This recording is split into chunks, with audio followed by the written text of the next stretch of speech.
Hello, இன்றைக்கி நம்ம அரிசி வத்தல் எப்படி செய்யலான்னு பார்க்கலாம். அதுக்கு ஃபஸ்ட்டு அரிசி மாவை தண்ணியில் நல்லா கரைச்சி வச்சுக்கணும். அதுக்கப்புறம் ஒரு பாத்திரத்தில் தண்ணியை ஊற்றி நல்லா கொதிக்க விட்டுட்டு அப்புறம் கரைச்சி வச்ச அரிசி மாவை அதில் ஊற்றி நல்லா கிளறணும். அது ரொம்ப ஃபுல்லாக இருந்ததுனால நான் பாதி வேறு பாத்திரத்துக்கு மாற்றிட்டோம். அது நல்லா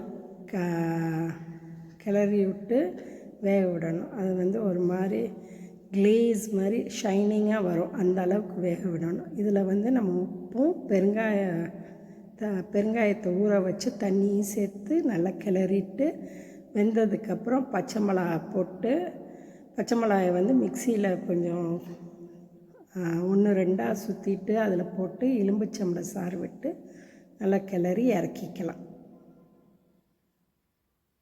இந்த அரிசி மாவுக்கு 7 to 8 1 கப் அரிசி மாவுக்கு 7 to 8 கப் தண்ணி தேவைப்படும்.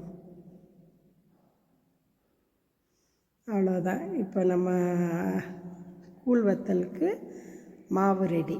இதை மேலே மொட்டை மாடியில் ஸ்பூன் போட்டு ஊற்றிடலாம். இது நம்ம எவ்வளோ காலையில் சீக்கிரம் ஊற்றுறோமோ அவ்வளோ நல்லது. ஏன்னா சித்திரை வெயில் பயங்கரமாக இருக்குது. அதனால் நாங்கள் 5 மணிக்கெலாம் ஆரம்பித்து 7 மணிக்கெலாம் ஊற்றி முடிச்சிட்டோம். அதுக்கே எவ்வளோ வெயில் வந்துருச்சுன்னு பாருங்கள்.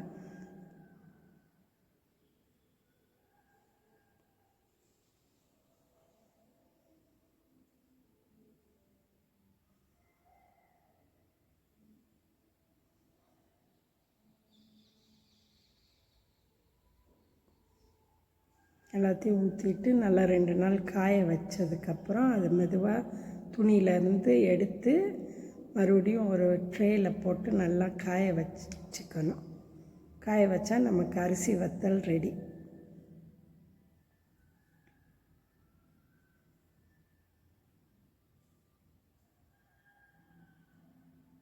இதுதான் காய வச்சு எடுத்த அரிசி வத்தல்.